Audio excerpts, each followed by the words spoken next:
আমাদের জীবন খুবই মূল্যবান। কোনো কারণে কোনো অবস্থাতেই ভগবানের দেওয়া এই অমূল্য সম্পদটিকে নষ্ট করা উচিত নয়। কিন্তু যখন একজন উচ্চশিক্ষিত ব্যক্তি তার স্ত্রী এবং স্ত্রীর পরিবারের কিছু সদস্যদের দ্বারা এতটা মানসিক এবং আর্থিক নিপীড়নের শিকার হন, যার থেকে মুক্তি লাভের আশায় তিনি নিজের জীবনটাকে শেষ করে দেওয়ার পথই বেছে নেন, তখন এমন একটি ঘটনা সমাজে তোলপাড় তুলবে বৈকি। ঠিক যেমনটা ঘটল 2024 সালের 9 ডিসেম্বর। আর্টিফিশিয়াল ইন্টেলিজেন্স বিভাগে কর্মরত 34 বছর বয়সী অতুল সুভাষ তাঁর স্ত্রী নিকিতা সিংহানিয়া, নিকিতার মা এবং নিকিতার কাকার দ্বারা এতটাই আর্থিক এবং মানসিক নির্যাতনের শিকার হন, যার থেকে মুক্তি লাভের জন্য তিনি আত্মহত্যার পথ বেছে নেন। তার ঘরে তাকে মৃত অবস্থায় পাওয়া যায়। তবে তিনি যে শুধুমাত্র আত্মহত্যা করে নিজের জীবন শেষ করে দিয়ে চলে গেছেন তা কিন্তু নয়, বরং সমাজকে একটি শিক্ষা দিয়ে গেছেন তিনি। কারণ তার এই পদক্ষেপের জন্য কে কে দায়ী এবং কী কারণে তিনি এই পদক্ষেপ নিতে বাধ্য হচ্ছেন, সেই সম্বন্ধে বিস্তারিত একটি 80 মিনিটের লাইভ ভিডিও সোশ্যাল মিডিয়ায় পোস্ট করে গেছেন তিনি। সাথে রেখে গেছেন 24 পৃষ্ঠার একটি সুইসাইড নোট। অতুল সুভাষের এই 80 মিনিটের ভিডিওটি দেখলে সমাজ আর আইন ব্যবস্থার ওপর থেকে ভরসা আর বিশ্বাস দুটোই উঠে যায়। মৃত্যুর আগে তিনি নিজের জীবনের শেষ 12টা ইচ্ছের কথাও বলে গেছেন। তার সেই 12টা ইচ্ছার মধ্যে যেটা সবচেয়ে মর্মান্তিক তা হলো, তিনি বলেছেন কোর্ট যদি তাকে সঠিক বিচার দিতে না পারেন, তাহলে যেন কোর্টের বাইরের কোনো নর্দমাতে তার অস্থিগুলি বিসর্জন করা হয়। সম্পূর্ণ ঘটনাটি যদি বিশদে জানতে চান, তাহলে গল্পের থেকে সম্পূর্ণ ভিডিওটি দেখতে পারেন। নমস্কার, আমি সুদীপসা। গল্পের থেকে আপনাকে আন্তরিক স্বাগত জানাই। আসুন শুরু করা যাক আজকের পর্ব। বিহারের সমস্তিপুরের বাসিন্দা ছিলেন অতুল সুভাষ মোদি এবং তার পরিবার। পরিবারে ছিলেন অতুল সুভাষের মা, বাবা এবং ভাই। ছোট থেকেই মেধাবী ছিল অতুল। কম্পিউটার সায়েন্স নিয়ে পড়াশোনা করার পরে কেরিয়ার তৈরি করার জন্য তিনি বেঙ্গালুরু চলে যান এবং সেখানে একটি প্রাইভেট কোম্পানিতে আর্টিফিশিয়াল ইন্টেলিজেন্সের ডিজিএম এর পদে পোস্টেড ছিলেন। 2019 সালের এপ্রিল মাসে নিকিতা সিংহানিয়ার সাথে বিয়ে হয় অতুলের। সম্বন্ধটি হয়েছিল একটি ম্যাট্রিমোনিয়াল সাইট থেকে। বিহারে বিয়ের অনুষ্ঠান কাটিয়ে অতুল এবং নিকিতা বেঙ্গালুরুতে ফিরে আসে। কিন্তু ধীরে ধীরে অতুল আর নিকিতার সম্পর্কে ভাঙন ধরতে শুরু করে। এরই মাঝে অতুল নিকিতার একটি পুত্র সন্তানের জন্ম হয়। কিন্তু নিকিতার মা সর্বদা মেয়ে জামাইয়ের সংসারে নাক গলানো শুরু করে। একজন মায়ের উচিত তার মেয়ের বিবাহিত জীবন কিভাবে শান্তিপূর্ণ থাকে সেই ব্যাপারে সচেষ্ট হওয়া। কিন্তু নিকিতার মা দিনে 4-5 বার নিকিতাকে ফোন করত। প্রতিবারই অ্যাভারেজে ঘণ্টাখানেক কথা বলতো আর মেয়েকে বিভিন্ন বিষয়ে উপদেশ দিত। বলাই বাহুল্য, সেই সকল উপদেশ সংসারে শান্তির থেকে অশান্তি আনত বেশি। এরই মাঝে নিকিতা এবং নিকিতার মা মিলে নিকিতার ভাইয়ের কেরিয়ারের জন্য অতুলের কাছ থেকে টাকা চাইতে শুরু করে। কিস্তিতে প্রায় 20 লাখ টাকার মতো অতুল দিয়েও দেন। কিন্তু মা মেয়ের টাকার খিদে শেষ হওয়ার বদলে আরও বাড়তে থাকে।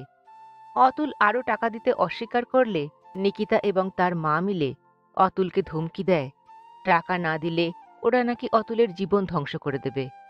এরই মাঝে আসে প্যান্ডেমিক, অর্থাৎ করোনার সময়কাল। নিকিতা নিজের ছোট্ট শিশুপুত্রকে নিয়ে নিজের বাপের বাড়ি উত্তরপ্রদেশের জৌনপুর চলে যায়। জৌনপুর কোর্টে অতুল এবং অতুলের পরিবারের বিরুদ্ধে 9টা কেস ফাইল করে দেয়, যার মধ্যে ডোমেস্টিক ভায়োলেন্স, ডাউরি এগুলি তো ছিলই। এমনকি 10 বছর ধরে চিকিৎসা চলছিল নিকিতার বাবার। সেই বাবার মৃত্যুর জন্যেও নিকিতা অতুলকে দায়ী করে কোর্টে কেস ফাইল করে। অভিযোগ করে অতুল নাকি 10 লক্ষ টাকা নিকিতার বাবার কাছে পণ হিসেবে চেয়েছিল, আর তারই স্ট্রেস নিতে না পেরে নিকিতার বাবা মারা যান। যদিও পরে প্রমাণিত হয় নিকিতার বাবা নিজের শারীরিক বিভিন্ন জটিলতার কারণেই মারা যান এবং ফলে এই কেসটি উঠে যায়। কিন্তু কোর্টের এই কেসগুলি অতুলের মনোবল ভেঙে দেয়। 2 বছরে 120 বার জৌনপুর কোর্টে অতুলের ডাক আসে। বেঙ্গালুরু থেকে 40 বার অতুল আসে কোর্টে, কিন্তু বিভিন্ন কারণে বেশিরভাগ দিনই হাজিরার দিনগুলি নষ্ট হয়ে যায়। অতুলকে আরও বেশি টর্চার করার জন্য নিকিতা নিজের কেসগুলিকে ফ্যামিলি কোর্ট থেকে হাইকোর্টের ফার্স্ট ট্র্যাকে ট্রান্সফার করায়। ফলে অতুলের কোর্টে হাজির হওয়ার দিন কখনো 2 দিন পর, কখনো 5 দিন পর, কখনো 7 দিন পর এইভাবে আসতে থাকে। এমতাবস্থায় একজন মানুষ কিভাবে নিজের অফিস বা কাজকর্ম স্বাভাবিকভাবে বজায় রাখতে পারে, তার উপর কেসের কারণে অতুলের বয়স্ক বাবা মাকেও কোর্টে যেতে হচ্ছিল। কারণ নিকিতা নিজের ইনলসদের বিরুদ্ধে ডোমেস্টিক ভায়োলেন্সের কেস করেছিল। এদিকে অতুলকে নির্দেশ দেওয়া হয় কেসগুলি সমাপ্ত না হওয়া পর্যন্ত প্রতি মাসে নিকিতাকে 80,000 টাকা করে দিতে হবে, যার মধ্যে 40,000 টাকা নিকিতার ব্যক্তিগত খরচ এবং 40,000 টাকা ছোট্ট শিশুপুত্রটির প্রতিপালন খরচ। কিন্তু শিশুপুত্রটিকে চোখের দেখাও দেখতে পেত না অতুল। ফ্যামিলি কোর্টে যিনি জাজ ছিলেন তিনি ছিলেন একজন মহিলা। অতুলের কথায় এই মহিলা জাজটি বিভিন্নভাবে অতুলকে অপদস্থ করার চেষ্টা করতেন। এমনকি সমস্ত কেস শান্তিপূর্ণভাবে উঠিয়ে নেওয়ার জন্য অতুলের কাছে টাকাও চেয়েছিলেন। অতুলের কথায় ফ্যামিলি কোর্টে সবকিছুই চলত টাকার বিনিময়ে। জাজের সামনেই দেদার চলত ঘুষ দেওয়া নেওয়ার ঘটনা। এই সবকিছু দেখতে দেখতে আইনি ব্যবস্থার ওপর থেকে অতুলের বিশ্বাস নষ্ট হয়ে যায়।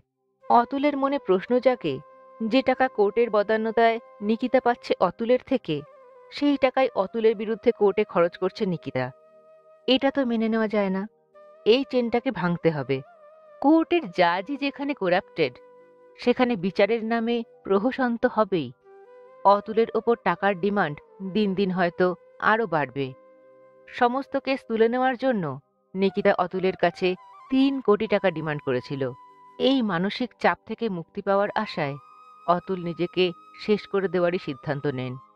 তবে যাওয়ার আগে ওনার মৃত্যুর জন্য 6 জনকে দায়ী করে যান।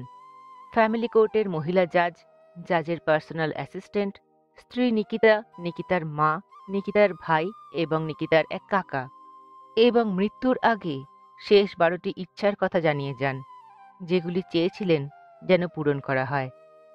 যেমন, কোর্টে যে 9টা কেস চলছে তা যেন সাধারণ মানুষের চোখের সামনে করা হয়, যাতে কোর্টের মহিলা জাজ কোনো রকম কারচুপি করতে না পারেন।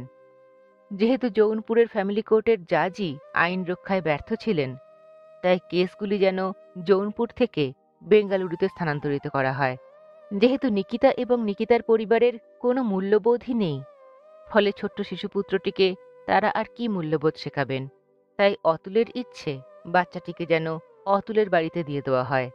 শিশুটির দাদু ঠাকুমা কাকা মিলে শিশুটিকে সঠিকভাবে বড় করে তুলবেন। ওনার মৃত্যুর পরে ওনার ডেড বডির কাছে যেন নিকিতা বা নিকিতার বাড়ির কেউ যেতে না পারে। যতদিন না পর্যন্ত অতুলের দোষীদের শাস্তি হচ্ছে, ততদিন অতুলের অস্থি বিসর্জন করা যাবে না। তবে অতুল যদি সঠিক বিচার না পান, তাহলে অতুলের অস্থিকে কোর্টের সামনে কোনো নর্দমাতে ভাসিয়ে দিতে হবে। তার বাবা মাকে যেন আর কোনো মিথ্যে মামলায় ফাঁসানো না হয়। নিকিতারা চাইলেও যেন এই কেসকে উইথড্র করা না হয়। কোনো পাবলিক প্লেস বা ক্যামেরার সামনে ছাড়া যেন ওনার পরিবারের কেউ নিকিতার পরিবারের কারোর সাথে দেখা না করেন বা কথা না বলেন। অতুলের বলা 6 জনের যেন কঠোরতম শাস্তি হয়। ছোট্ট শিশুটিকে যেন আদালতে আনার পারমিশন না দেওয়া হয়, কারণ অতুলের মনে হয়েছিল এবার সিম্প্যাথি গেইন করার জন্য নিকিতা সেই ছোট্ট শিশুপুত্রটিকে আদালতে আনবে। মিথ্যে এই বিচার ব্যবস্থায় নিরুপায় হয়ে যদি ওনার বাবা মা স্বেচ্ছা মৃত্যুর আর্জি করেন, কোর্ট যেন তা মঞ্জুর করেন। অতুলের তৈরি করা এই ভিডিও এবং 24 পৃষ্ঠার সুইসাইড নোটকে কোর্ট যেন ডকুমেন্ট এবং এভিডেন্স হিসেবে গণ্য করে। এই ঘটনার পরেই নিকিতা, নিকিতার মা এবং নিকিতার ভাই বিভিন্ন জায়গায় পালিয়ে যায়, কিন্তু পুলিশের চরম ধরপাকড়ে তারা 3 জনেই ধরা পড়ে। শুধু নিকিতার কাকা অগ্রিম জামিন নিয়ে নেওয়ার ফলে পুলিশ তাকে গ্রেপ্তার করতে পারেনি। বিবাহ একটি সুন্দর বন্ধনের নাম, যেখানে 2 দিকের 2টি পরিবার যুক্ত থাকেন, যাতে নবদম্পতি সুন্দরভাবে তাদের দাম্পত্য অতিবাহিত করতে পারেন। স্বামী সন্তান নিয়ে যখন সুখে সংসার করা উচিত ছিল, যেখানে নিকিতা নিজেও যথেষ্ট ভালো পোস্টে চাকুরিরতা ছিল, সেখানে কিছু অদ্ভুত চাহিদা আর কিছু কূটনীতি কিভাবে সবকিছুকে তছনছ করে দিল। একজন উচ্চশিক্ষিত মানুষ নিরুপায় হয়ে নিজের জীবনই শেষ করে দিলেন। এবার শুধু অপেক্ষা এটা দেখার যে কোর্ট কি পারবে এআই ইঞ্জিনিয়ার 34 বছর বয়সী অতুল সুভাষ মোদী এবং তার পরিবারকে সঠিক বিচার দিতে?